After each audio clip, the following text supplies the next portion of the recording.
আল্লাহ। ইসলামও না, এটা একটা পাথরের দানা, প্লাস্টিকের দানা, কাঁচের দানা। এটা দিয়ে আমরা জিকিরের ক্ষেত্রে এই জিনিসগুলো ব্যবহার করি যাতে আমাদের জিকিরের গণনাটা ঠিক থাকে। কথা বুঝে আসছে? দস্তরখান চিনেন?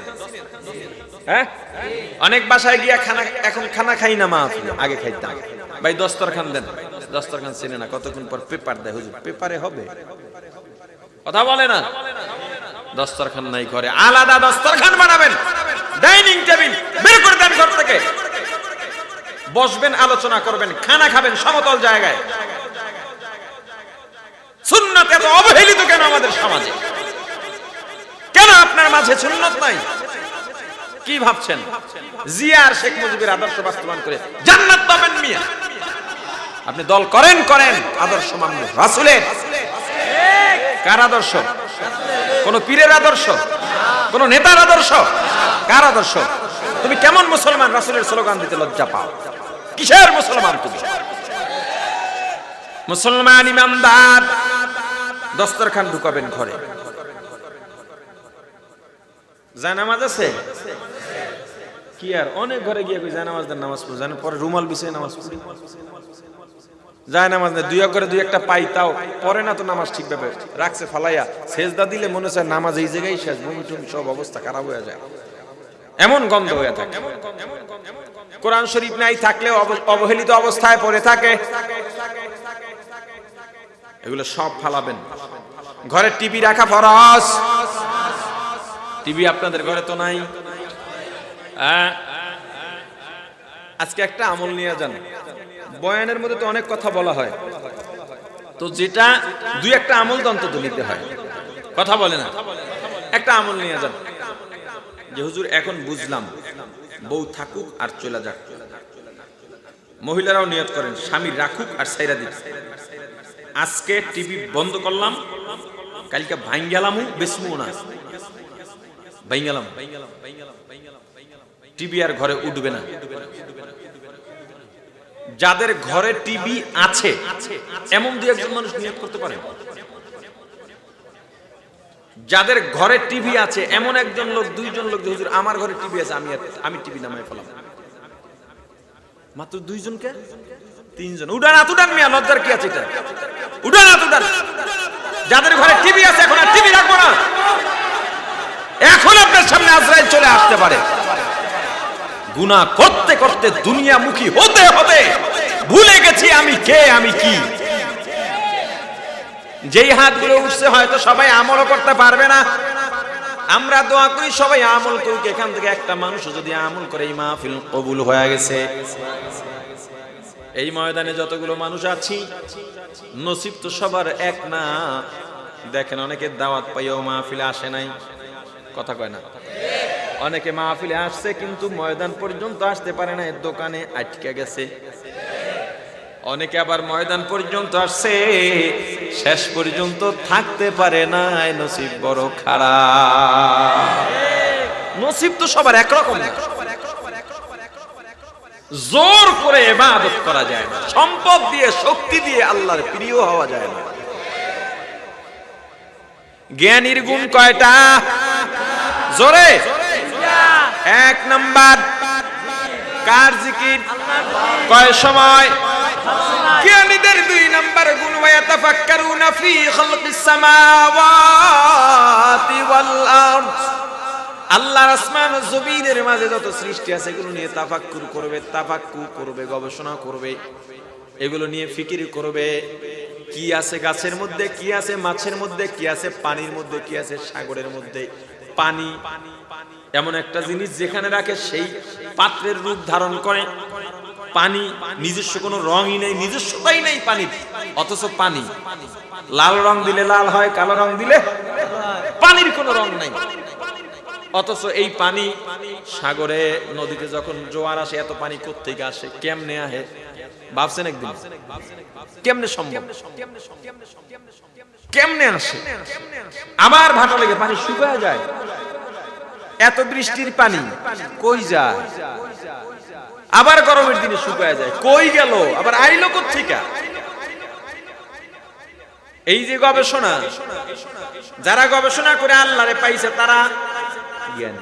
কথা বলে না তারা তুমি ইঞ্জিনিয়ার, তোমার মধ্যে আল্লাহর পরিচয় নাই, দুনিয়ার মানুষ তোমাকে জ্ঞানী বলতে পারে, আসলে তুমি জ্ঞানী নও।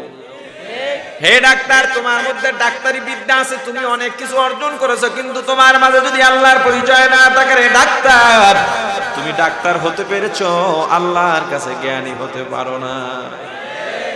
আমরা বুঝলাম যার মধ্যে আল্লাহর পরিচয় নাই সে কি না, জ্ঞানী না।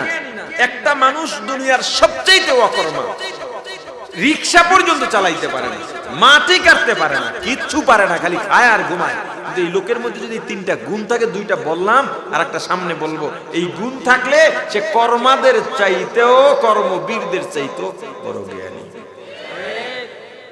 এক নাম্বার গুণ কি? আল্লাহর জিকির করা। দুই নাম্বার গুণ আল্লাহর সৃষ্টির মাঝ থেকে আল্লাহর পরিচয় গ্রহণ করা। এখন যারা পরিচয় পায় না তারা জ্ঞানী না, ঠিক আছে, কিন্তু তাদের একটা পরিচয় লাগে। জ্ঞানী যদি না হয় তাহলে পরিচয় কি? একটা পরিচয় লাগবে না? আল্লাহ পরিচয় দিবেন, সুনামু পরিচয়টা বলেন না, আল্লাহ বলেন وَلَقَدْ ذَرَأْنَا لِجَهَنَّمَ كَثِيرًا مِنَ الْجِنِّ وَالْإِنسِ لَهُمْ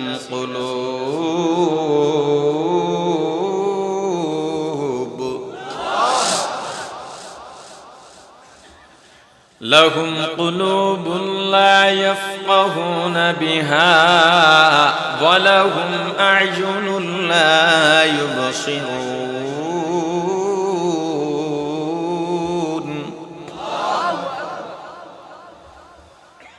وَلَهُمْ آذَانٌ لَا يَسْمَعُونَ بِهَا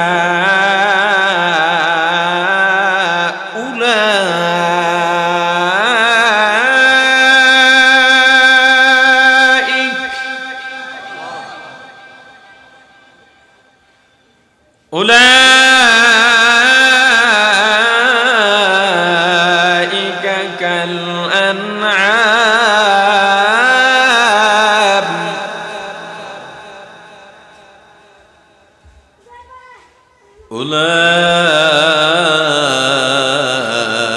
أولئك كالأنعام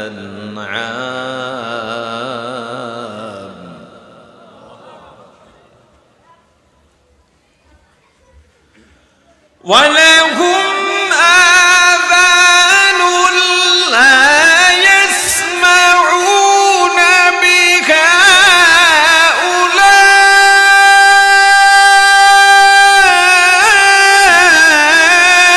أُولَئِكَ كَالْأَنْعَامِ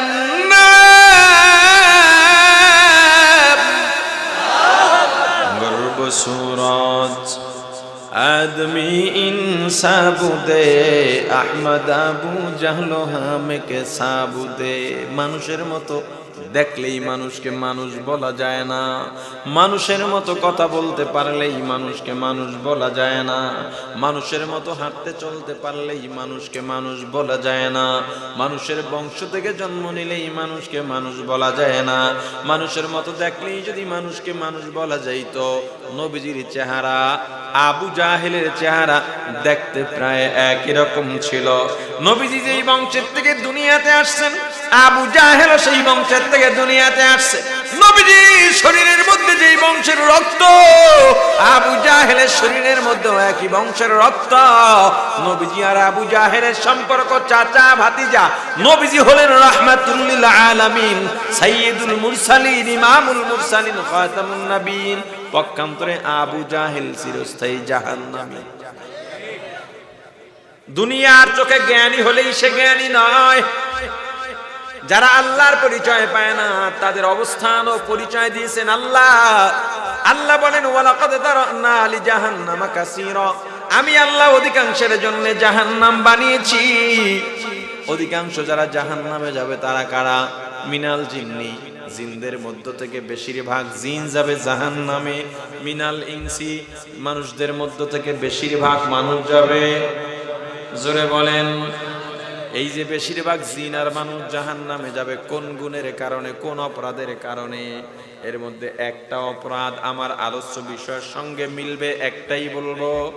আল্লাহ বলেছেন লাহুম কুলুব, আমি আল্লাহ ওদেরকে অন্তর দিয়েছি, কলব দিয়েছি, গবেষণা শক্তি দিয়েছি। ওরা গবেষণা করে মোটর বানাইছে, গবেষণা করে প্লেন বানাইছে, গবেষণা করে জাহাজ বানাইছে, কত মেশিন বানাইছে, কারেন্ট বানাইছে, কিন্তু লা ইয়াফকাহুনা বিহা, গবেষণা করে নাই ওই দিকে যেই দিকে গবেষণা করলে আমি আল্লাহকে পাওয়া যায়। এরকম ব্যক্তিরা জাহান্নামী। অর্থাৎ আল্লাহ জ্ঞান দিয়েছেন, জ্ঞান দিয়া আল্লাহর পরিচয় পায় নাই ডাক্তার হইছে, জ্ঞান দিয়া আল্লাহর পরিচয় পায় নাই ইঞ্জিনিয়ার হইছে, জ্ঞান দিয়া আল্লাহর পরিচয় পায় নাই বৈজ্ঞানিক হইছে, জ্ঞান দিয়া আল্লাহর পরিচয় পায় নাই দার্শনিক হইছে। এগুলা সব জাহান্নামী। এদের পরিচয় কি? আল্লাহ বলেন উলাইকা কাল আনআম, ওরা চতুষ্পদ জানোয়ারের মতো। শুধু জানোয়ারের মতো নয়, বালহুম আদল, বরং জানোয়ার থেকেও খারাপ। যারা আল্লাহর পরিচয় পায় না, ওরা জ্ঞানী তো দূরের কথা, ওরা পশু থেকেও খারাপ। জ্ঞানীর গুণ কয়টা? জোরে। এক নম্বরে আল্লাহর জিকির করা, সব সময় আল্লাহর জিকির করা। দুই নাম্বার জ্ঞানীর পরিচয়, আল্লাহর পরিচয় লাভ করা, এক কথায় বললাম। তিন নাম্বার জ্ঞানীর পরিচয়। এটা হলো মূল একটা কাজ, এটা হলো মূল কাজ। যখন জমিনে চাষাবাদ করে শেষ সময় একটা মূল কাজ থাকে, কইরা উঠা যায়, কথা কয় না। মিস্ত্রিরা ঘর বাড়ির কাজ করে, বিল্ডিং করে, রাজমিস্ত্রিরা কাজ বাজ শেষে একটা মূল কাজ থাকে, ছাদের ঢালাই দিয়ে কাম শেষ, কথা বলে না। এই তিন নাম্বারটা হলো আমাদের মূল কাজ। থাকবেন না ভাগবেন? সবাই রাজি? কে কে থাকবেন না?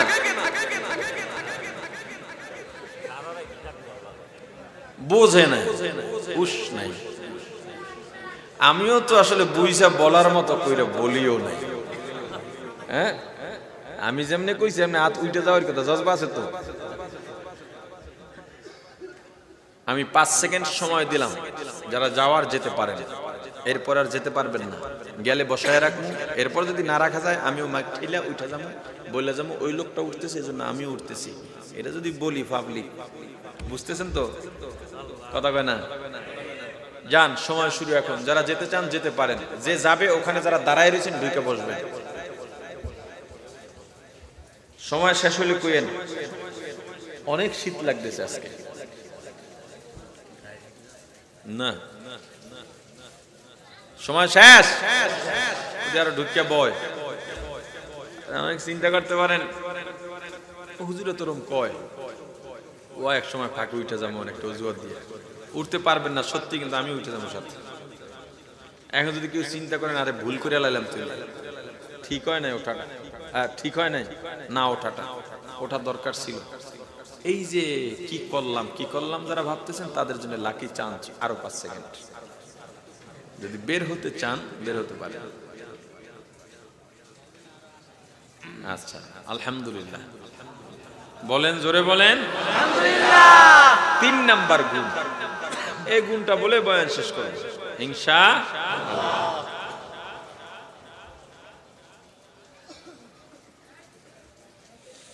3টা গুণের 3 নাম্বার গুণ। ربنا ما خلقت هذا باطلا سبحانك فقنا عذاب النار। এই আপনারা কি বৃদ্ধাঙ্গুলি দেখাইলেন এই 3 জনে? আগে উঠলেন না কেন? হ্যাঁ,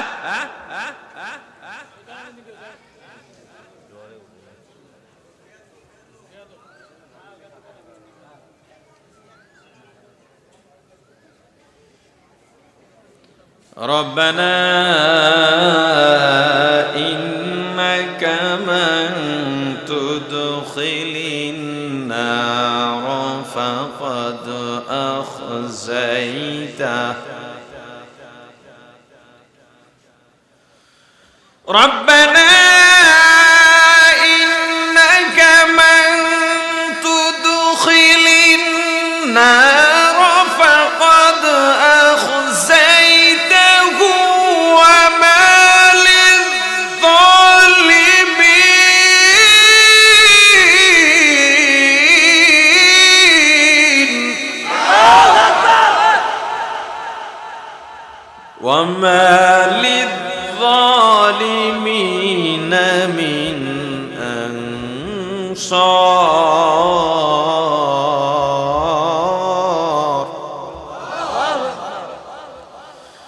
ربنا إننا سمعنا مناديا ينادي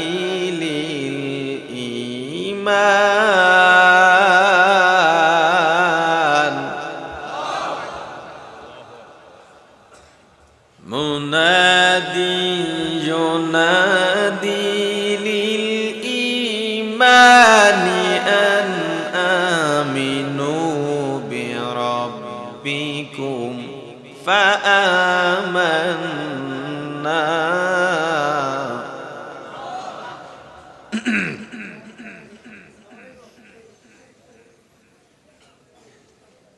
ربنا إننا سمعنا مناديا ينادي للإيمان أن آمنوا بربكم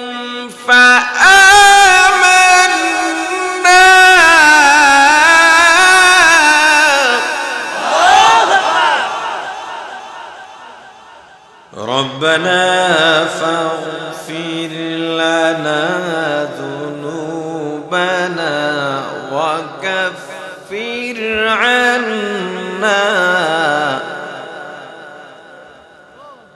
وكفر عنا سيئاتنا وتوفنا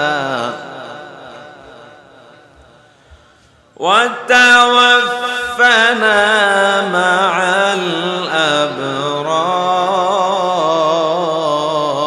الأبرار ربنا فاغفر لنا ذنوبنا وكفر عنا سيئاتنا وتوفنا مع الأبرار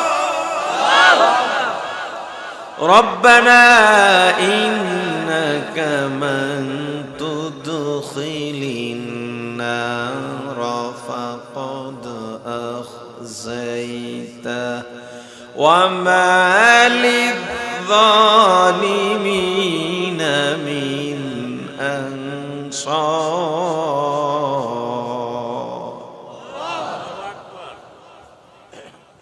या इलाही तू मेरा गफार है या इलाही तू मेरा सत्तार है दुआ खस्तम बदरगाहे इलाही हयात दौलत इल्म दराजी 3 নাম্বার গুণরাজ যখন গভীর হয়ে যায় এটা মূল কাজ এটা ফাইনাল কাজ সারা দিন কাজ করে জিকির করলাম আল্লাহর মাখলুক গুলো দেখলাম জবানে জিকির ছিল চলাফেরায় ভুল ত্রুটি হইতেই পারে রাত যখন গভীর হয় সবাই গভীর ঘুমে নিমজ্জিত পশু পাখিগুলো নীরব নিস্তব্ধ হয়ে গেছে বাতিগুলো অফ হয়ে গেছে বন্ধ হয়ে গেছে সবাই ঘুমায় কেউ জাগ্রত নাই তুমি উঠে যাও সুন্দরভাবে ওযু বানাও ওযু বানায়া নীরবে একটা জায়গায় যায় নামাজ বিছায়া দাঁড়ায়া যাও মনে করবে এটা তোমার জীবনের শেষ নামাজ তাকবীরে তাহরিমা আল্লাহু আকবার বলে হাত বেঁধে সানা পড়ে আউযু বিল্লাহ বিসমিল্লাহ পড়ে আল্লাহর দরবারে ফরিয়াদ শুরু করে দাও মনটাকে নরম বানায়া দাও আলহামদুলিল্লাহি রাব্বিল আলামিন আর রহমানির রহিম মালিক ইয়াউমিদ্দিন ইয়্যাকা না'বুদু ওয়া ইয়্যাকা নাস্তাঈন ইহদিনাস সিরাতাল মুস্তাকিম আল্লাহর দরবারে ফরিয়াদ করো 2 রাকাত 4 রাকাত 10 রাকাত যদি পারো পড়ো সুন্দরভাবে তাজিমের সঙ্গে তার তিলের সঙ্গে তেলাওয়াত করবা, রুকু সিজদা সুন্দরভাবে করবা। নামাজের সালাম ফিরায়া কোরআনটা খুলে বসে যাও। তোমার অনেক কষ্ট, অনেক দুঃখ, আজকে আমি একটা ঔষধ বাতলায়া দিই, ডাক্তারের কাছে যাও। মদ গাঞ্জা খাও, সিগারেট টানো, টেনশন দূরের জন্য ভুল। ভুল, এটা ভুল। কেউ তোমাকে ভালোবাসে না, কে সবাই তোমাকে ধোকাই দিল, এমনকি মা বাবাও ধোকা দিল, বিবি তোমাকে ধোকা দিছে, সন্তানগুলো তোমাকে ধোকা দিছে। যাও, নীরব একটা জায়গায় যাও, কিছুক্ষণ মন লাগাইয়া তেলাওয়াত করো। তেলাওয়াত করার সময় মনে করবা তুমি আল্লাহর সঙ্গে এই কথা বলতেছো। তেলাওয়াত শেষে কোরআনটা সুন্দরভাবে বুকের সঙ্গে মায়া লাগায় একটু চাইপা ধইরা দেখো তোমার দিলে কি শান্তি লাগে। গভীর রাতে একা একা নামাজ আদায় করে কিছুক্ষণ তেলাওয়াত করবা, জিকির করবা, দরুদ পড়বা, এরপরে গুনাহ মাখা দুইটা হাত আল্লাহর দিকে সাহস করে বাড়ায় দিবা। আল্লাহর কাছে গুনার জন্য অনুতপ্ত হইয়া কান্নাকাটির মধ্যে কোনো লজ্জা নাই, ছোট হইতে কোনো লজ্জা নাই, বরং গুনার জন্য অনুতপ্ত হইয়া চোখের পানি ছেড়ে কান্নার মধ্যে এত মজা, এত মজা। তুমি তো কখনো কাঁদো নাই, কেমনে বুঝবা? আল্লাহর দরবারে একেবারে নত হয়ে যাও। আমার সে বড় দুর্বল আর কেউ নাই। দুনিয়ার মানুষ কত সম্মান করে, কত নাম ডাক, কত আদর আপ্যায়ন, আসলে আমি কিচ্ছু না, কিচ্ছু না, কিচ্ছু না। আল্লাহর দরবারে অন্যায় স্বীকার করার ক্ষমতা আমার মালিক।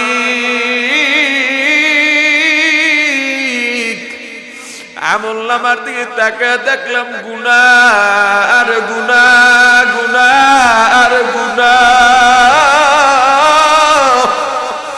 দুনিয়ার কেউ না দেখলেও আমি জানি আর আপনি জানেন রে মালিক। আমার গুনাহগুলো যদি পাহাড়ের উপরে রেখে দেওয়া হয়, পাহাড় ধসে পড়বে গুনার ওজনে।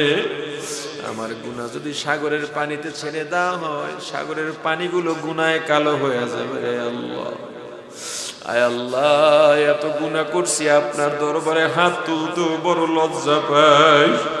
কিন্তু তারপরেও আপনি তো বলেছেন লা তাকনাতু মির রাহমাতিল্লাহ।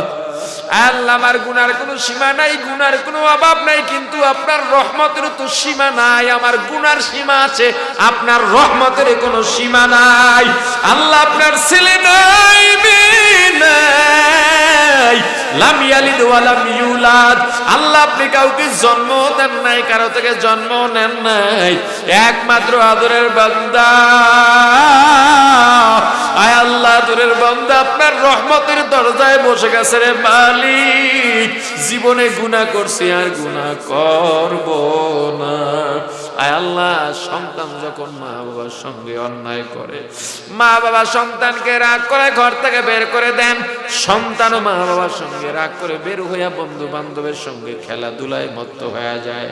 খেলাধুলায় এমন মজাই মজে, একটা সময় ভুলে যায় মাকে বাবাকে, বাড়ি কই, কোথায় যাব, আমি কে, কি করণীয়। বরং মনে করে এরাই আমার আপন, এরা তো আমাকে গালি দিলেও কেউ বাধা দেয় না, মিথ্যা বললেও বাধা দেয় না, কেউ লেখাপড়ার জন্য চাপ সৃষ্টি করে না, এরাই আমার আপন।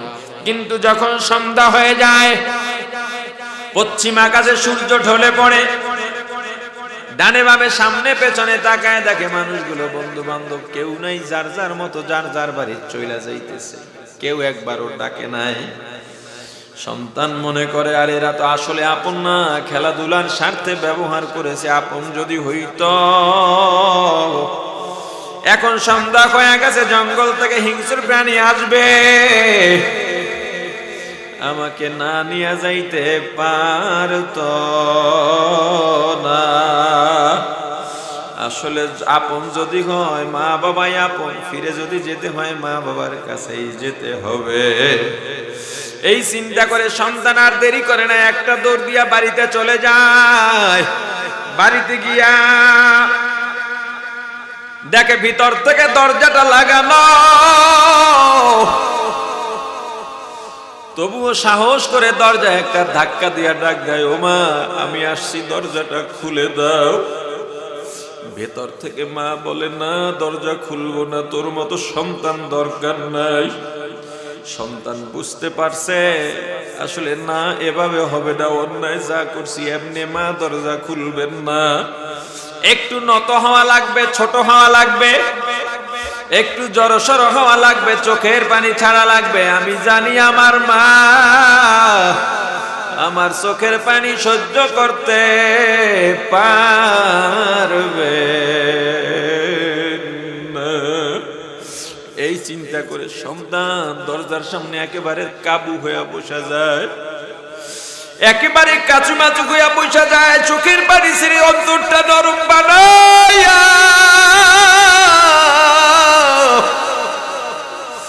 দরজায় ছোট্ট ছোট্ট করে নক করে আর বড় করুণ কণ্ঠে ডাকে আর বলে, ও মা, মা গো, ও মা, ও মা দরজাটা খোলো, তুমি ছাড়া আমার আর কেউ নেই।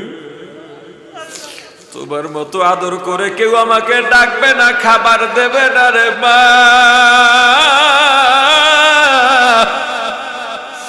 আমি জানি যে অন্যায় করছি তাতে দরজা খোলার কথা না, কিন্তু আমি তো তোমার সন্তান, অন্যায় করলেও তো আমি তোমার ছেলে, আমি তোমার সন্তান।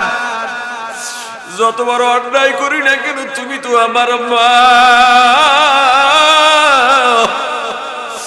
ও মা, 10 মাস 10 দিন গর্ভে ধারণ করেছো, যদি আমাকে ভালো নাই লাগে গলা টিপে কেন মারো নাই? ও মা, দরজা যদি না খোলো কোথায় যাব?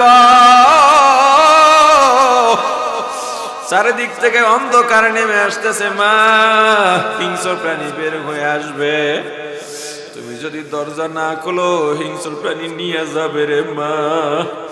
আমাকে যদি হিংস্র প্রাণী নিয়ে যায় তোমাকে কে মা বলে ডাকবে? মার সহ্য করতে পারেন না, একটা দৌড় দিয়া দরজাটা খুলে সন্তানকে জড়ায় ধরেন, নিজের হাত দিয়া সারাদিন খেলাধুলার ধুলাবালু গুলো মা নিজ হাত দিয়া পরিষ্কার করে দেন, কপালে চুমো খান, মাথায় চুমো খান, গালে চুমো খান, আর ডাক দিয়া বলেন, রে বাবা, তোরে যদি বাগে নিয়ে যায় আমি কেমনে থাকবো রে? তুই যখন ছোট্ট, কান্না ছাড়া কোনো ভাষা নাই, গভীর রাতে শীতের রাত হঠাৎ চিৎকার দিয়ে উঠছ, তোর ঘুমের কারণে, তোর কান্নার কারণে তোর বাবা, তোর ভাই বোন, তোর দাদা দাদি সবার ঘুমের ব্যাঘাত হইছে, সবাই বিরক্ত হয়ে গেছে, বারবার আমাকে ধমক দিয়ে বলছে, কান্না থামাও, কান্না থামাও, ঘুমে কষ্ট হয়। কিন্তু বিশ্বাস কর, আমি একবারও তোর উপরে বিরক্ত হই নাই, বরং তোরে কোলে নিয়ে বারান্দায় বারান্দায় ঘুরছি, আর তোর চুমু খাইছি। এত আদরের সন্তান, সকালে যখন ঘর থেকে বের হয়ে গেছো, আমি আর তোর বাবা তোর জন্য নাস্তা নিয়ে অপেক্ষা করছি। বাবা, তোকে পাই নাই, আমরাও আর নাস্তা করি নাই।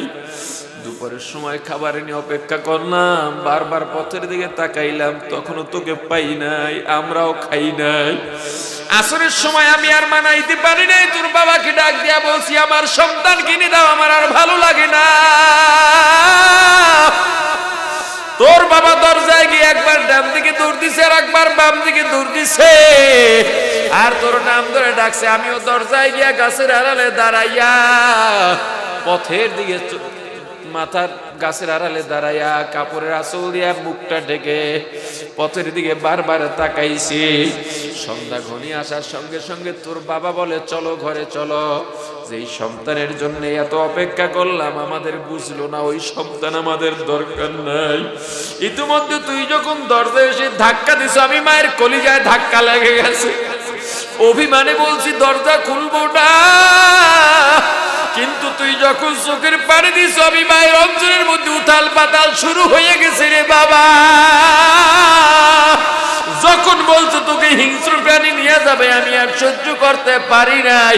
আয় আল্লাহ, এই প্রথম আসমানে গভীর রাতে এসে আল্লাহ তোমাকে ডাকে, আমাকে ডাকে, আয় আয় আমার বান্দা, আয় আয় আয়, তুই ঘুমাও, আমি ঘুমাই না। করো আর আল্লাহর কাছে বলো, আল্লাহ সময় লক্ষ্য করে দেখলাম আপনি ছাড়া আমার আর কেউ নাই, কেউ নাই। ভুল করছি আর করব না। আল্লাহ বান্দার চোখের পানি সহ্য করতে পারেন না।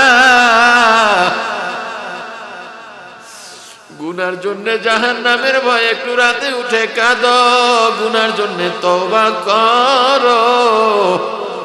তোমার সে বড় জ্ঞানী আর পৃথিবীতে কেউ নাই। আল্লাহ আমাদের মাফ করে দেন, আল্লাহ আমাদের কবুল করেন। আল্লাহ আপনার বর্ণিত গুণে গুণান্বিত হওয়ার তৌফিক দিয়া দেন। জোরে বলেন আমিন।